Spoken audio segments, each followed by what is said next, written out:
누가복음 2장 25절에서 35절 말씀, 제가 먼저 25절 말씀을 읽겠습니다. 예루살렘에 시므온이라 하는 사람이 있으니 이 사람은 의롭고 경건하여 이스라엘의 위로를 기다리는 자라. 성령이 그 위에 계시더라.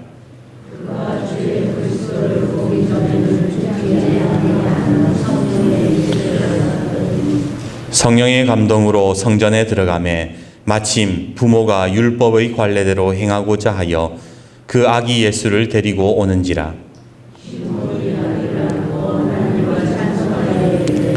주제여, 이제는 말씀하신 대로 종을 평안히 놓아 주시는도다. 이는 만민 앞에 예비하신 것이요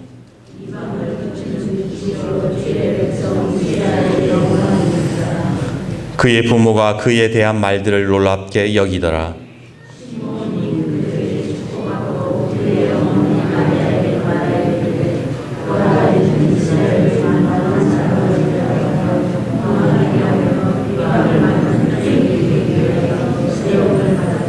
같이요.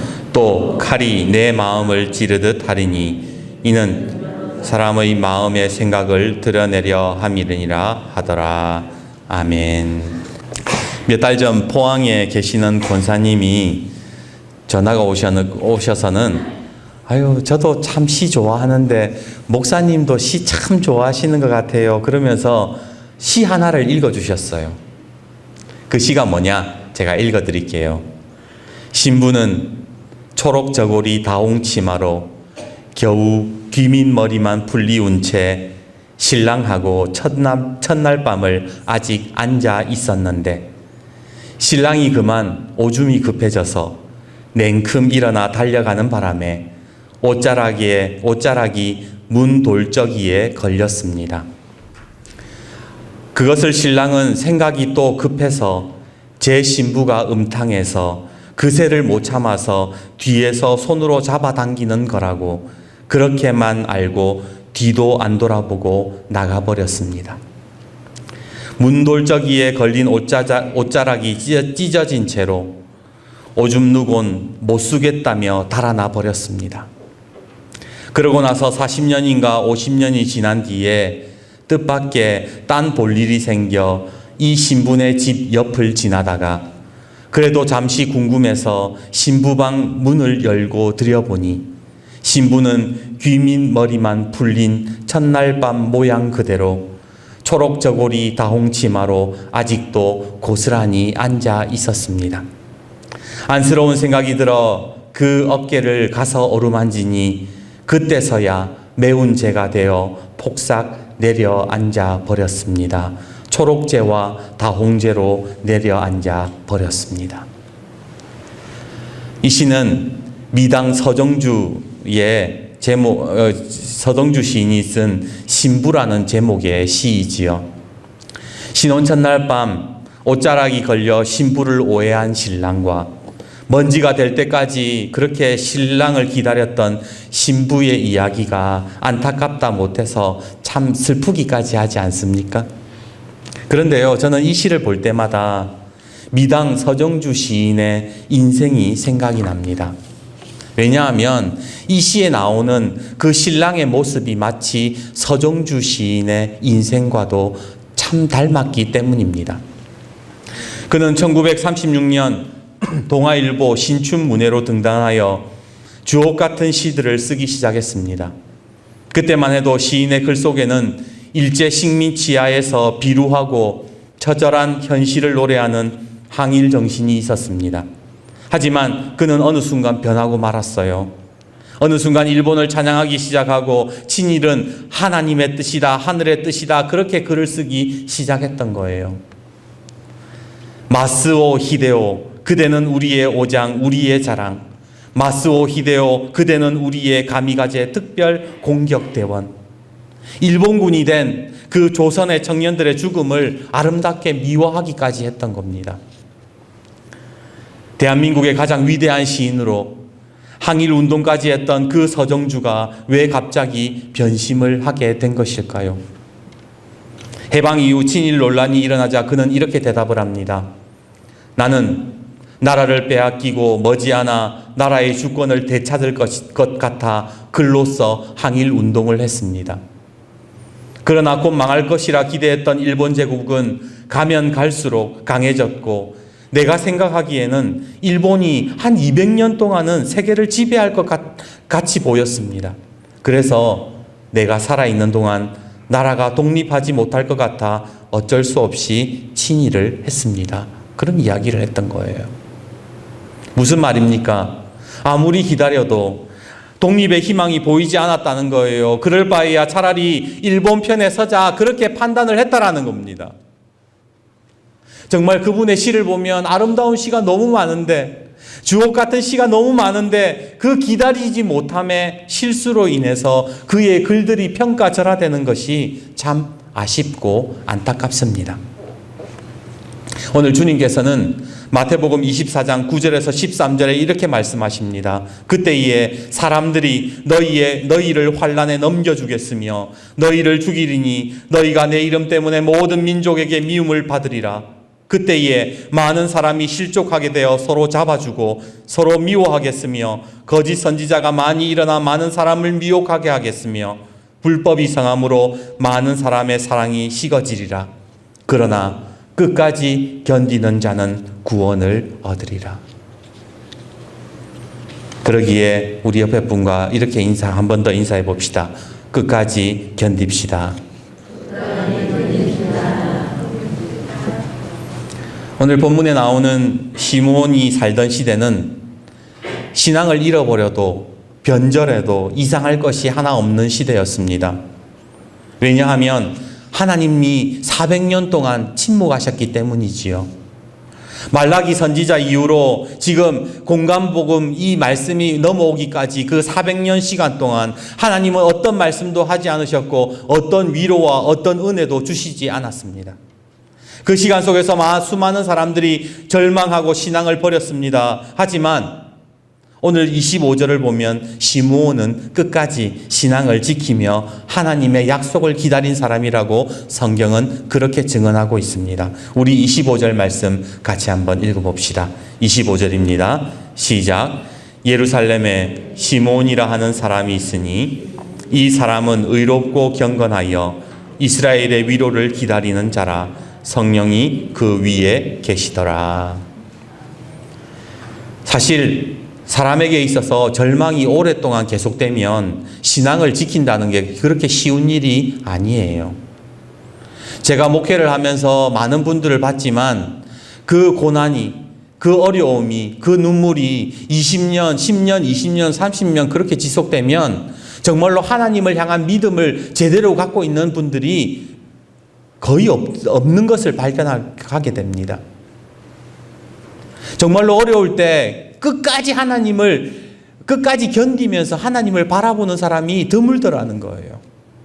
하지만 그럼에도 불구하고 오늘 시므온을 보면 그 400년의 오랜 기간 동안에, 물론 시므온이 400년을 산 것은 아니지만 그 아버지, 그 아버지의 아버지, 그 아버지의 아버지의 아버지, 그 선조 때로부터 내물려오는 그 절망을 물려받았음에도 불구하고 시므온은 오늘 뭐라고 말씀하는가? 의롭고 경건하여 이스라엘의 위로를 기다리고 있었다. 성경은 그렇게 말씀하더라는 거예요. 과연 시므온의 신앙 가운데에 그 어떤 것이 있었기에 그는 이런 절망의 시대 속에서도 끝까지 하나님의 약속을 붙들 수 있었던 걸까요? 많은 분들이 그 답을 26절에서 찾습니다. 우리 26절 같이 한번 읽어봅시다. 시작. 그가 주의 그리스도를 보기 전에는 죽지 아니하리라 하는 성령의 지시를 받았더니.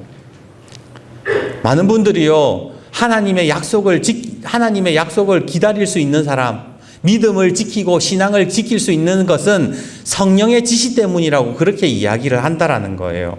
그런데 여러분 과연 그럴까요? 성령님이 여러분에게 지시하시면은 여러분들이 계속해서 신앙을 지킬 수 있다 생각하십니까? 성경을 보세요. 아브라함은요, 하나님의 지시를 받고도 이삭을 기다리지 못해서 이스마엘을 낳았습니다. 야곱은 하나님의 신실하심을 기다리지 못해서 아버지와 형을 속였고, 요셉은 오랜 감옥 생활을 기다리지 못하고 술 맡은 관원장이라는 썩은 동아줄을 붙잡습니다. 그 결과 이스마엘의 후손에게 평생 고통을 당하게 되었고, 야곱은 평생 도망을 다니게 되었고, 요셉은 사람에게 배신을 당했습니다. 모세는 하나님의 지시를 기다리지 못해서 살인했으며 바위를 내리치고 하나님이 주신 십계명을 부셔뜨려 버렸습니다. 이스라엘 초대 왕이었던 사울은 사무엘의 지시를 기다리지 못하고 혼자 제사를 드렸다가 하나님께 버림받았고, 여로보암은 하나님의 시간을 기다리지 못해서 오히려 거짓 제사와 우상을 만들어내었습니다. 삼손 한번 보세요. 그는 하나님의 영이 임할 때마다 놀라운 힘을 보였지만 성령의 지시와는 아무런 상관없이 살지 않습니까? 하나님의 지시가 있다고 해서 신앙 지키는 거 아니더라는 거예요. 믿음 지키는 거 아니더라는 거예요. 이들 모두는 직접적인 하나님의 음성을 들은 사람들이고 성령의 지시를 받았음에도 불구하고 기다리지 못해서 인생의 오점을 남긴 사람들이었습니다. 다시 한번 말씀드리지만 성령의 지시하심이 있다 해서 모두가 하나님의 약속을 기다리던 것은 아니더라는 거예요. 그렇다면 과연 시므온은 그 암울하고 막막한 시대에 어떻게 끝까지 하나님의 약속을 기다리며 메시아를 바라볼 수 있었던 걸까요? 성탄절이 되면 교회들마다 공연 같은 거 하잖아요. 옛날에, 지금은 코로나라서 못하지만 옛날에는 특송도 하고 성가대 칸타타도 하고 또 좀 젊은 사람들이 있으면 연극도 하고 그렇게 했었습니다. 근데 그 교회들마다 연극을 할 때마다 빠지지 않고 올라오는 연극이 하나 있어요. 그게 뭐냐면, 여러분 한 번쯤은 보셨거나 들어보셨을 빈방 있습니까? 라는 제목의 연극입니다. 이 연극은 원래 1980년 윌리의 성탄절이라는 짤막한 칼럼에 올라온 이야기에서 비롯되었는데, 그 이야기가 이래요. 제가 설명을 해드릴게요. 어느 작은 교회에서 성탄절을 맞이해서 이 성탄 연극을 준비하려고 배역을 정하고 있었대요. 선생님이 아이들을 딱 앞에 세워놓고, 그래, 너는 요셉 역할을 맡아라. 너는 마리아 역할을 맡아라. 너는 천사 역할 해. 너는 동방박사 해. 뭐 이렇게 선생님이 배역을 정해주는데 잠시 선생님이 갈등을 해요. 왜 갈등을 하느냐? 그 아이들 중에 지적 장애를 가지고 있었던 윌리라는 아이가 그 안에 있었기 때문이에요. 다른 애들은 다 배역을 맡아주는데 그 지적 장애 아이한테 이 배역을 맡길까 말까 고민을 했던 것이죠. 이 아이가 얼마나 연극을 이해할까, 시켰다가 혹 연극을 망치지는 않을까, 그렇게 고민을 하고 있는데 애들이 반대를 해요. 선생님, 쟤는 연극 시키면 안 돼요. 쟤는 이상한 짓 해요. 하지만 선생님은 이 윌리라는 아이에게 역할을 맡겨줍니다. 무슨 역할을 맡겨주는가? 바로 곧 태어날 아기 예수님 출산을 위해서 빈방을 애타게 찾는 그 요셉과 마리아를 쫓아내는 여관주인이었던 거예요. 그래서 예수님이 왜 마리아가 만삭의 몸으로 그 예수님을 출산하기 전에 방을 찾을 때에 그 여관주인이 매몰차게 그러잖아요. 방 없수다. 다른 데 가서 알아보시오.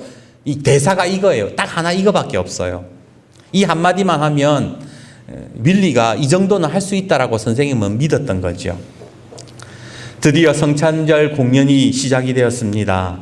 아이들은 맡겨진 역할대로 대사를 이어가면서 연극이 순조롭게 잘 진행되고 있는데, 그만 이 지적 장애 아이였던 윌리의 차례에서 문제가 터지고 말았어요. 빈방 없어요. 다른 데 가보시오. 그 말만 하면 되는데, 이 아이가 요셉과 마리아 앞에서 아무런 말도 못하고 그냥 눈물만 뚝뚝 흘리고 있는 거예요. 요셉과 마리아 역할을 맡은 아이들이 당황해서 다른 곳으로 돌아가는데 윌리가 이 아이가 울면서 그 마리아와 요셉을 붙잡으면서 그렇게 말을 합니다. 마리아, 요셉 가지 마세요. 우리 집에 빈방 많아요. 돌아오세요. 우리 집에 빈방 많아요. 연극이 엉망이 되고 말았습니다. 근데 그 연극을 보고 있던 성도들이 막 눈물을 흘리는 거예요. 왜냐하면 그 간절했던 여관 주인의 마음이 느껴졌던 거예요. 연극은 우리에게 묻습니다. 당신의 마음속에 예수님을 모실 빈방이 있습니까? 우리는 사실 우리 마음에 너무 많은 것들을 넣어두고 살아요. 걱정 넣어두고, 근심 넣어두고, 질투, 분노, 시기, 미움, 다툼, 물질의 욕심과 욕망까지 너무 많아서 예수님을 모실 방이 우리 속에 없더라는 거예요. 그런데 그 아이는 그 예수님을 보내지 못해서, 아니 마리아와 그 요셉을 보내지 못해서 빈방이 있다고, 예수님 오시라고 그렇게 말을 했던 거죠. 오늘 주보 앞을 여러분 한번 보십시오. 우리가 잘 아는 그림 아닙니까? 예수님이 밖에서 문을 두드리고 계시는데 문이 열리지 않습니다. 이것이 오늘 저와 여러분의 마음은 아닙니까? 다른 것들로 너무 가득 차 있는 내 마음이기 때문에 예수님이 들어가실 공간이 없고 예수님이 문을 두드려도 문을 열어줄 여유가 없는 그런 인생들이 오늘 우리의 인생 아닙니까? 오늘 우리가 주님을 기다리지 못하고 하나님의 약속을 기다리지 못하고 우리의 신앙이 무너지는 이유는 성령의 지시하심이 없어서가 아니라는 거예요. 매주일 하나님께서 저와 여러분에게 말씀하시지 않습니까? 목사의 설교를 통해서 하나님의 말씀을 통해서 우리에게 얼마나 많이 지시하십니까? 사랑해라, 용서해라, 섬겨라, 하나님 바라보고 기다려라, 그렇게 말씀하시지만 그 지시하심이 있지만 우리는 그 지시하심을 따르지 못하잖아요. 왜 그렇습니까? 성령의 지시하심이 없어서가 아니라 내 속에 빈방이 없어서 그런 거예요. 예수님을 모실 만한 그 방이 없어서 그런 거예요. 지금까지 우리 신앙생활하면서 주님 앞에 기도했습니다. 주님, 이런 문제가 있습니다. 해결해 주세요. 주님, 불쌍히 여겨주세요. 그런데 그렇게 기도하고 나서는 얼마 가지 않아서 금세 포기하고 또 하나님 원망합니다. 왜 그렇습니까? 바로 왜 믿음을 잃어버립니까? 바로 성령 하나님이 들어오실 빈방이 내 속에 없기 때문에 그래요.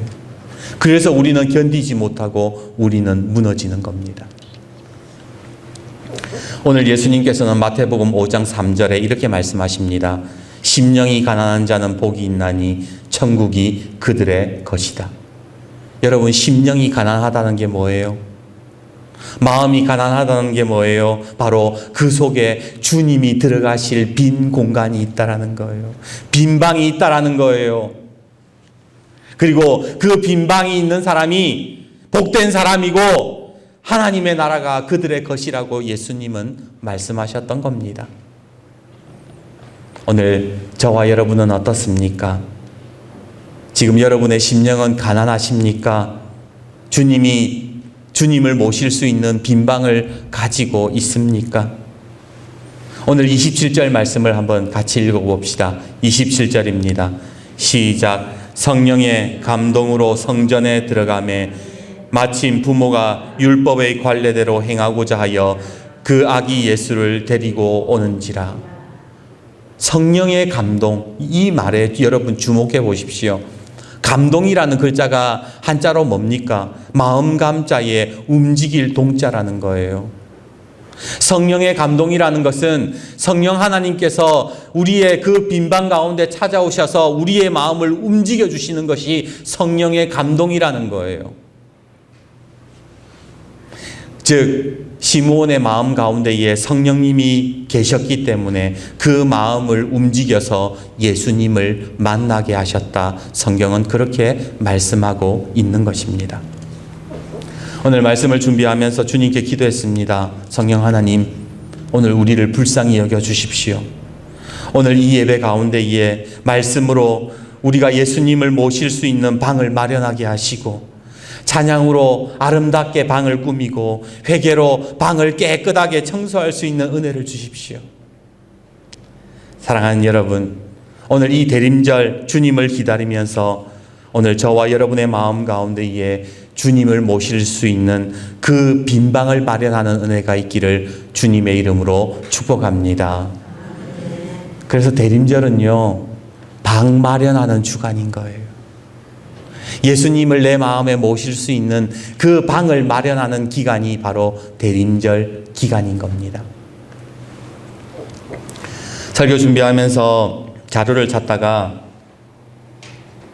우연히 알게 된 학교 하나가 있었습니다. 그 학교는 하늘꿈 학교라는 곳인데 이 학교는 좀 특수해요. 탈북 청소년들을 가르치고 케어하는 그런 학교입니다. 대안학교이지요.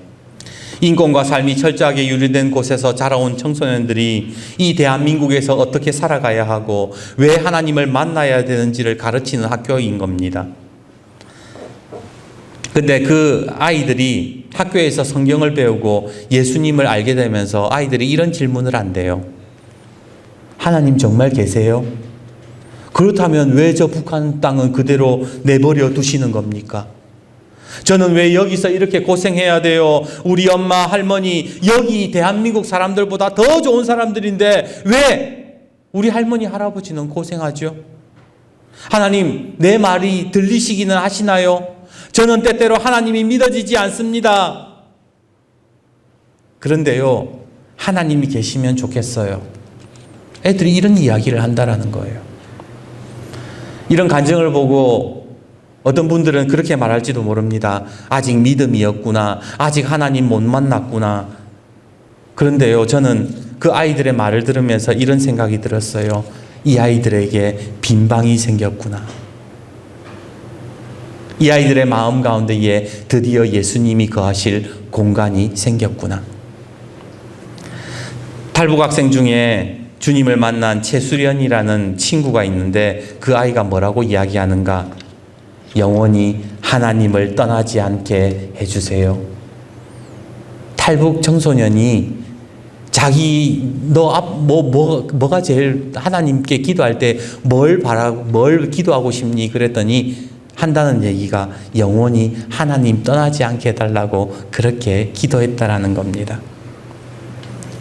그 아이의 간증을 보면서 눈물이 좀 나요.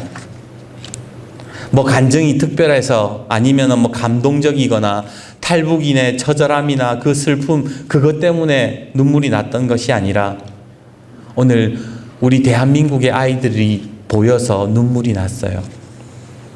꿈이 로또 당첨이라고 말하는 아이들, 1등이 아니면 안 된다고 말하는 아이들, 오늘도 스펙 쌓기 위해서 오늘도 빈방 없는 마음으로 세상의 성공만을 쫓아가는 대한민국 아이들이 불쌍해서 눈물이 났습니다. 비록 고향도 없고 가진 것이 없는 탈북인이지만 그 아이는 그 우리 아이들이 가지지 못한 예수님을 모실 빈방을 가지고 있었기 때문이에요. 사랑하는 여러분, 오늘 우리가 부모된 사람으로서 자녀를 잘 가르쳐야 됩니다. 아이들이 예수님을 만날 수 있는 교육을 할 수 있어야 돼요. 우리 아이들의 삶에 예수님을 인격적으로 만날 수 있는 빈방을 만들어줄 수 있는 부모가 되어야 되는 겁니다. 오늘 33절, 34절과 35절에 시므온이 마리아에게 이렇게 말합니다. 우리 34절, 35절 같이 읽어봅시다. 시작. 시므온이 그들에게 축복하고 그의 어머니 마리아에게 말하여 이르되 보라, 이는 이스라엘 중 많은 사람을 패하거나 흥하게 하며 비방받는 표적이 되기 위하여 세움을 받았고 또 칼이 내 마음을 찌르듯 하리니 이는 여러 사람의 마음의 생각을 드러내려 함이니라 하더라. 시므온이 마리아를 딱 보더니 축복을 하고 난 다음에 마리아에게 좀 의문스러운 이야기를 합니다. 알 수 없는 듯한 이야기를 합니다. 그게 뭐냐? 마리아, 당신 마음이 많이 아플 거라는 거예요. 왜? 이 아이는 메시아로서 많은 사람들에게 비방을 받을 것이기 때문이라는 겁니다. 왜 갑자기 시므온이 이런 이야기를 했을까요? 왜 마리아에게 예언 아닌 예언을 하면서 마리아 어머니 당신 마음이 아플 것이라고 왜 그런 이야기를 했을까요? 무슨 말이냐면 육신의 부모의 마음으로는 그거 감당하기 힘들다는 거예요. 당신의 마음에 육신의 부모로서 예수님을 받아들이지 말고 메시아로서 구원자로서 그 빈 방으로 예수님을 받아들여야 감당할 수 있다라고 이야기를 한 겁니다. 오늘 마찬가지로 부모된 우리가 예수님을 진정한 메시아로 구원자로 모시지 않는다면 우리는 세상의 풍조를 따르다가 이 세상을 감당하지 못하는 자녀들을 키우게 될지도 모르겠습니다. 그러기에 오늘 이 시대 부모된 모든 성도님들께 부탁드립니다. 오늘 우리는 하나님의 자녀로서 정말로 예수님을 우리의 구주로 모시고 우리의 자녀들을 잘 양육할 수 있기를 간절히 원합니다.